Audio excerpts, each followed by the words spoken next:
नमस्कार, मैं हूं आपके साथ गौरव राजवंत। बुलेटिन की शुरुआत करते हैं। केंद्र की मोदी सरकार के 11 साल पूरे हो चुके हैं और किसी प्रधानमंत्री के लगातार तीसरी बार देश की सत्ता संभालने से अंदाजा लगाया जा सकता है कि देश की जनता मोदी सरकार के कार्यों को कितना सराहती है, क्योंकि लोकतंत्र में जनता का अपना राजा चुनती है और जनता ने तीसरी बार नरेंद्र मोदी को प्रधानमंत्री के रूप में अपना राजा चुना है। और अपने 11 साल के कार्यकाल में पीएम मोदी ने भी कई ऐतिहासिक निर्णय लिए। रिपोर्ट थी।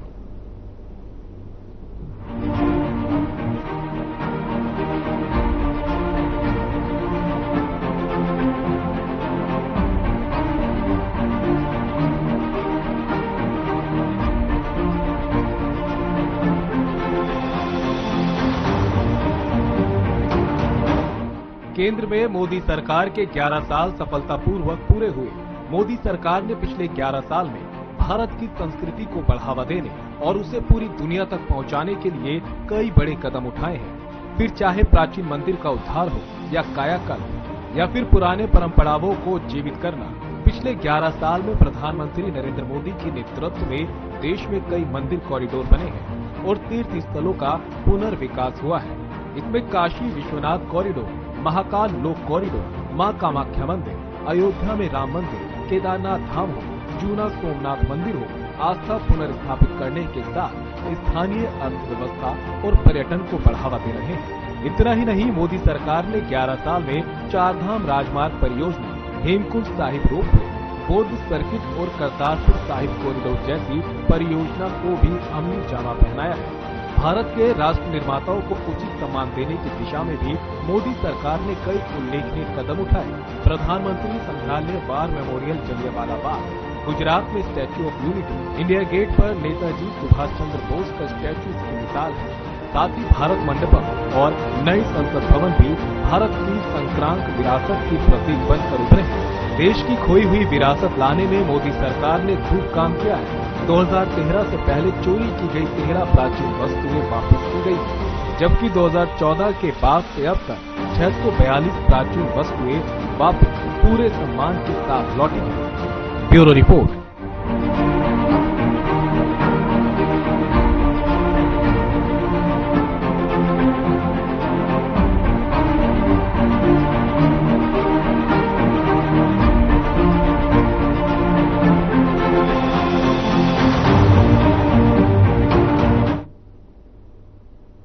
मोदी सरकार के 11 साल पूरे होने पर साधना समूह द्वारा ताज होटल लखनऊ में कार्यक्रम का आयोजन किया गया, जिसमें उत्तर प्रदेश सरकार के पर्यटन एवं संस्कृति मंत्री जयवीर सिंह शामिल।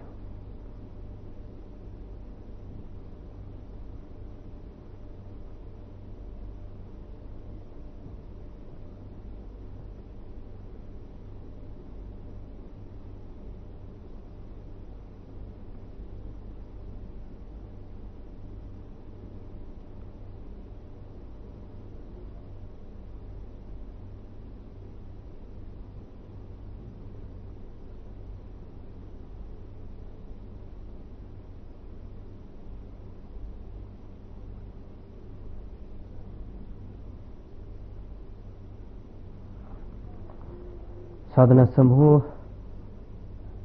के द्वारा कार्यक्रम का आयोजन लखनऊ के ताज होटल में किया गया। मोदी सरकार के 11 साल पूरे होने के अवसर पर कार्यक्रम लखनऊ के ताज होटल में किया गया। यहां पर पर्यटन मंत्री जयवीर सिंह भी शामिल हुए।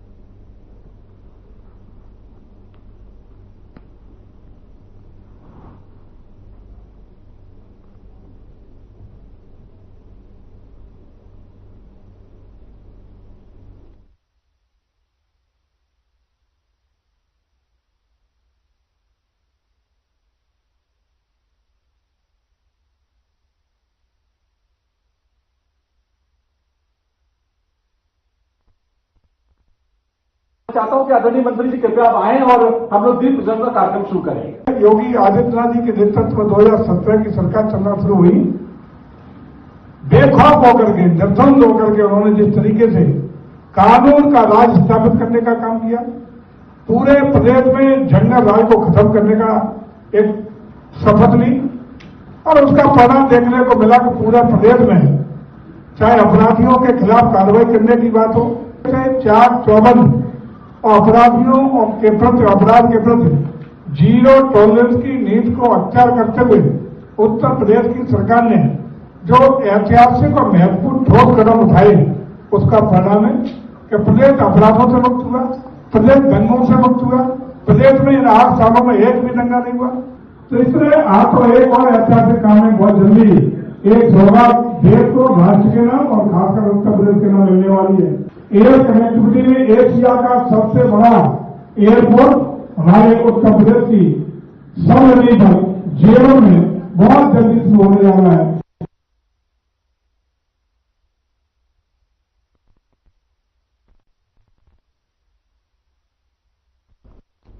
जनपद मुजफ्फरनगर में संत स्वामी ज्ञान भिक्षुक दास जी महाराज की 65वीं पुण्यतिथि और सतगुरु समनदास जी महाराज की पुण्य स्मृति में विशाल संत समागम और सत्संग कार्यक्रम का आयोजन किया गया, जिसमें मुख्यमंत्री योगी आदित्यनाथ शामिल हुए।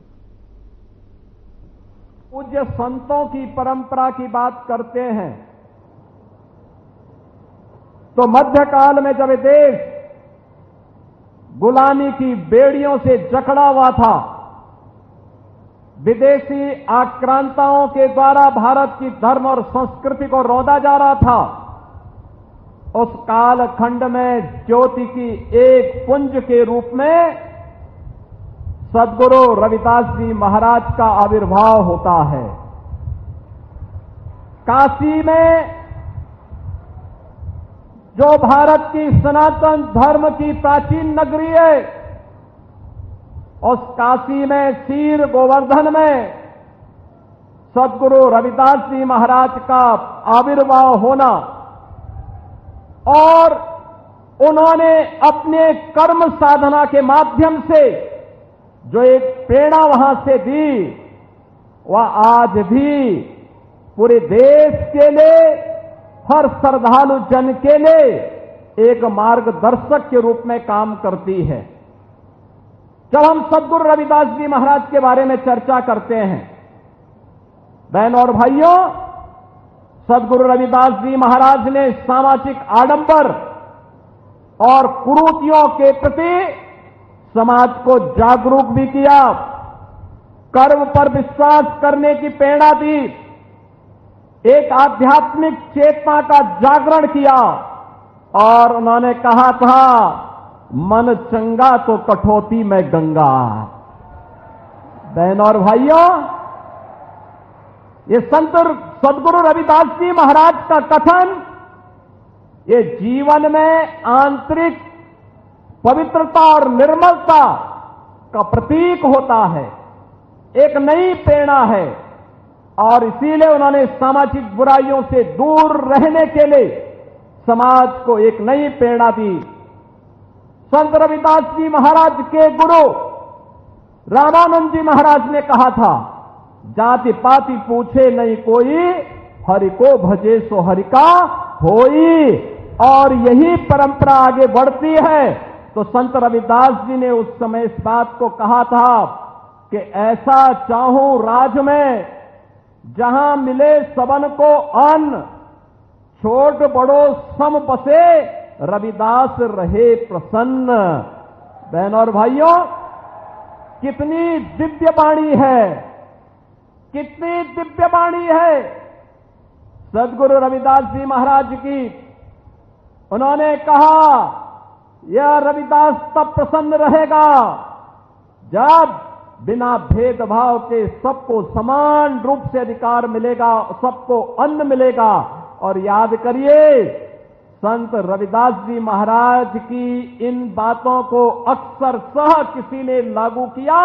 भारत के प्रधानमंत्री मोदी जी ने प्रधानमंत्री गरीब कल्याण अन्न योजना के माध्यम से भारत के 81 करोड़ लोगों को 81 करोड़ लोगों को कोरोना जैसी महामारी से लेकर के अब तक लगातार अन्न का वितरण कराया जा रहा है। ये होती है संतों की प्रेरणा।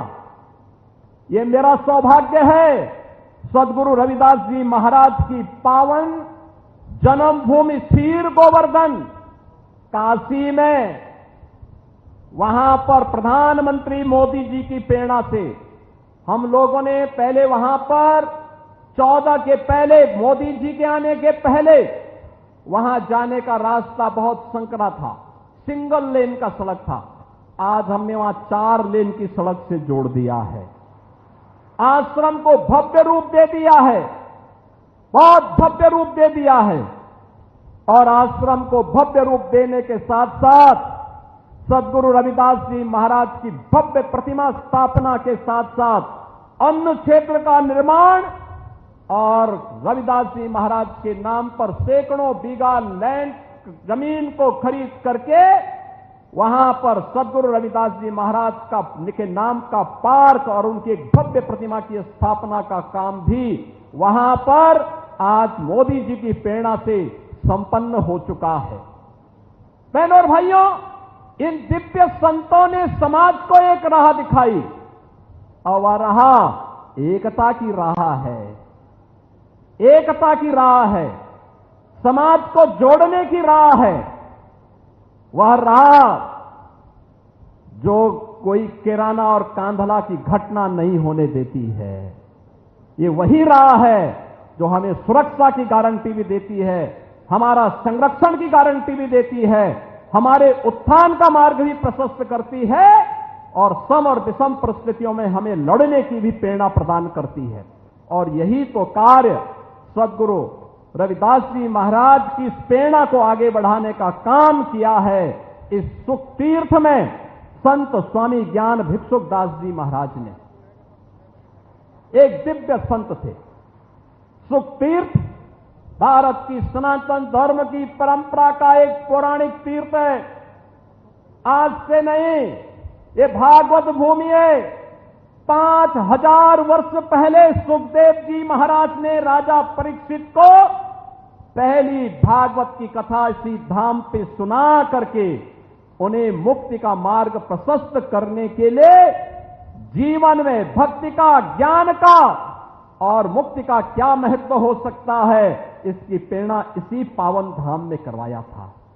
याद करिए, मां गंगा भारत की सनातन धर्म की परंपरा की एक अविरल और अजरस धारा है जो सम और विषम परिस्थितियों में हम सबको उद्धार का मार्ग प्रशस्त करती है। हम कैसे मां गंगा को भूल सकते हैं? हम कैसे सुख तीर्थ को भूल सकते हैं?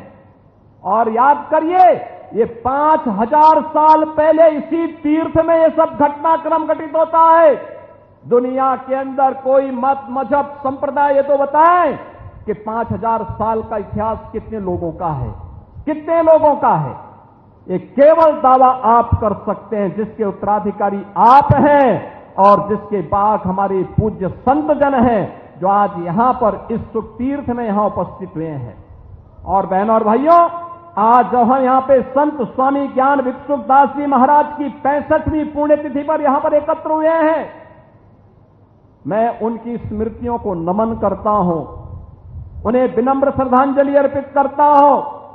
और यहां पर ये जो उत्सव भंडारा, स्मृति भंडारा यहां पर आयोजित किया गया है सदगुरु समन दास जी महाराज की स्मृति में, यहां पर मुझे स्वामी पूज्य स्वामी गोवर्धन दास जी महाराज कह रहे थे कि लाखों की संख्या में श्रद्धालु यहां कल से आए हुए हैं। मैंने कहा मुझे भी इसी बहाने इन उत्साही युवाओं के साथ संवाद करने, मिलने का एक अवसर प्राप्त होगा।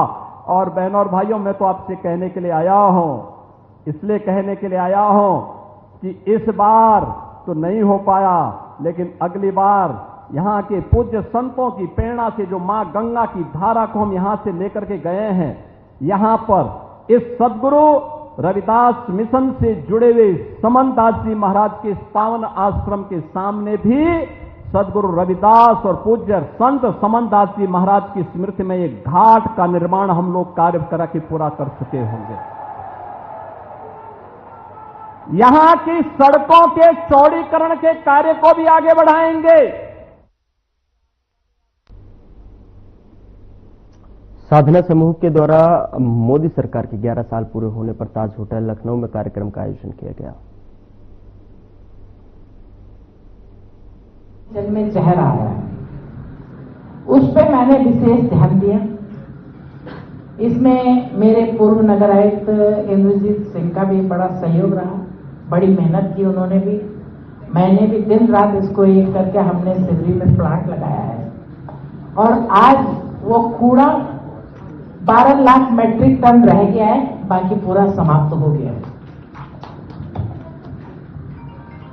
उसको देखने के लिए ब्राजील सरकार भी आई थी और अभी कल दिन भर में आंध्र प्रदेश के कैबिनेट मंत्री जी के साथ थी। उन्होंने पूरे लखनऊ को देखा कि कहां कहां पे क्या हुआ है और सारा नोट करके ले गए। हम भी अपने शहर में एक काम करेंगे, क्योंकि मैं भी गई थी हैदराबाद, बेंगलोर गई थी, तो मैं भी वहां से लेके आई थी।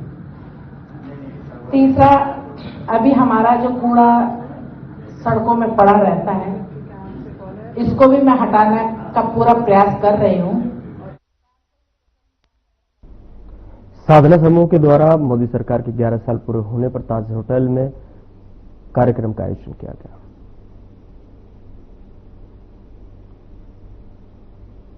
इस प्रदेश में मिलेगा वो और कहीं नहीं मिलता है। उसी तरीके से अगर हम आध्यात्मिकता की बात करें तो एक दूसरी तरीके से जो दृष्टि हम कि इस प्रदेश में अब पर्यटन को न केवल प्रदेश के लोग गांव-गांव तक जानने लगे हैं, बल्कि दुनिया के विभिन्न देशों के लोग भी जानने लगे हैं।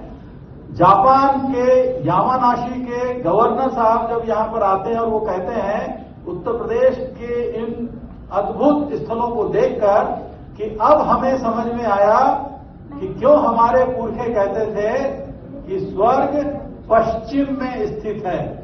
वो यही जगह है उत्तर प्रदेश जिसे वो स्वर्ग के रूप में परिकल्पना करते रहे।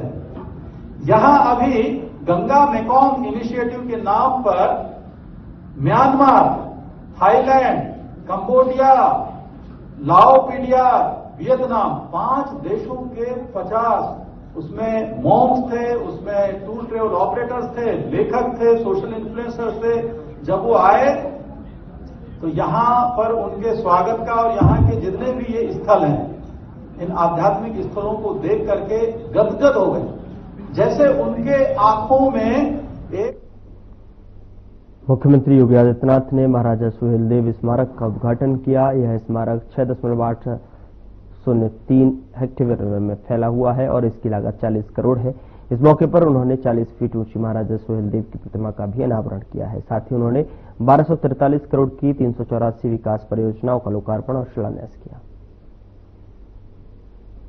1000 वर्ष पहले विदेशी आक्रांताओं को जवाब क्या होना चाहिए, उसकी मिसाल प्रस्तुत करने वाले महाराज सुहेलदेव को जो इतिहास में सम्मान मिलना चाहिए था, नहीं मिला। लेकिन प्रधानमंत्री मोदी जी के विरासत और विकास के इस अभियान को आगे बढ़ाते हुए डबल इंजन की भारतीय जनता पार्टी नेतृत्व की सरकार ने संकल्प लिया था और मुझे प्रसन्नता है कि भव्य स्मारक का आज लोकार्पण प्रधानमंत्री मोदी जी के विरासत और विकास के इस अभियान को आगे बढ़ाते हुए आज बहराइच के इसी चित्तौड़ा नामक स्थान पर एक कार्यक्रम संपन्न हो रहा है और साथ साथ बहराइच के मेडिकल कॉलेज का नामकरण भी महाराजा सुहेलदेव के ही नाम पर रखा गया है। हॉस्पिटल का नाम बालार्क ऋषि के नाम पर रखा गया है, जो महाराजा सुहेलदेव के गुरु थे उनके नाम पर। और आजमगढ़ के विश्वविद्यालय को भी हमने राज्य सरकार के द्वारा जो विश्वविद्यालय बनाया गया है, उस विश्वविद्यालय का नामकरण भी महाराजा सुहेलदेव के नाम पर रखा गया है।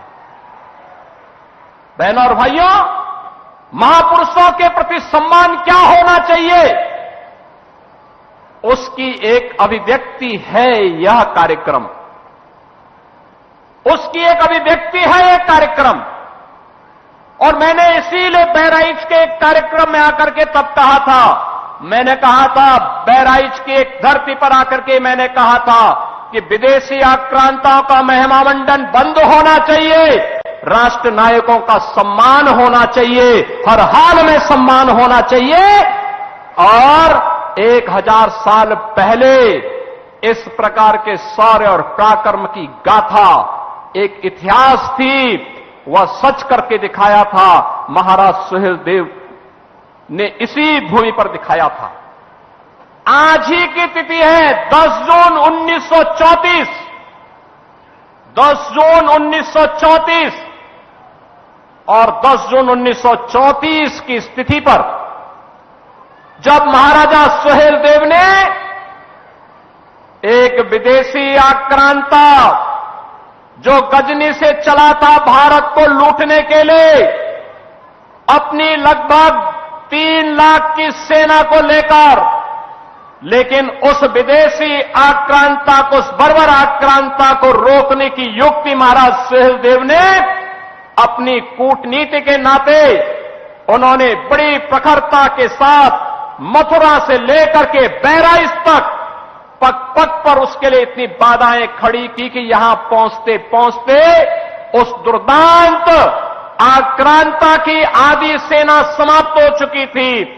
और जब वह इस चित्तौड़ा नामक स्थान पर महाराज सुहेलदेव के सामने पड़ा तो महाराज सुहेलदेव के साथ कुल 20 से 25 हजार योद्धा थे। 1.5 लाख योद्धा सालार मसूद के साथ पास थे, लेकिन 20 से 25 हजार इन वीर बांकुरों ने उन विदेशी आक्रांताओं को गाजर और मूली की तरह ऐसा काटा कि उसके बाद वो दुष्ट सालार मसूद यहां जिंदा पकड़ लिया गया और उसको सजा भी ऐसी हुई कि जो इस्लाम के अनुसार जहन्नुम में जाने की गारंटी देता है। बहनों और भाइयों, और इसीलिए हम कहते हैं, इसीलिए प्रण था प्रधानमंत्री मोदी जी का एक इस बारे में आदेश। बुलेटिन में मेरे साथ इतना ही, पर अब वक्त हो चला है डॉक्टर राकेश गुप्ता के साथ हमारे खास कार्यक्रम प्लस माइनस का।